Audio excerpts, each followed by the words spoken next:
It has now become an established fact that exercise and brisk walking are very beneficial for the human brain. But now it is known that even a 2-minute walk can improve the brain and memory immediately. Although only 13 students between the ages of 18 and 35 took part, the survey is statistically significant.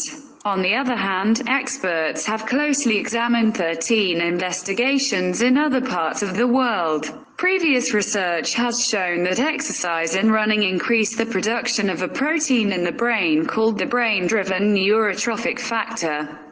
This protein on the one hand strengthens the memory and on the other hand increases our focus and concentration on any task.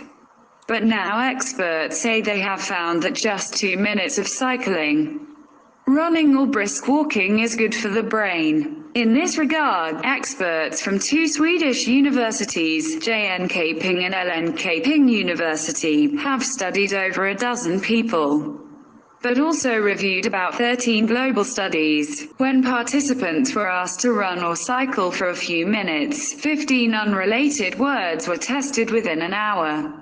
In this test, the performance of those who ran for 2 minutes or cycled was better.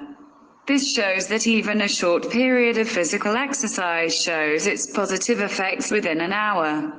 After this research, university scientists have said that if you're busy, do aerobic exercise or physical exercise several times a day, while walking for a short time can also increase mental capacity.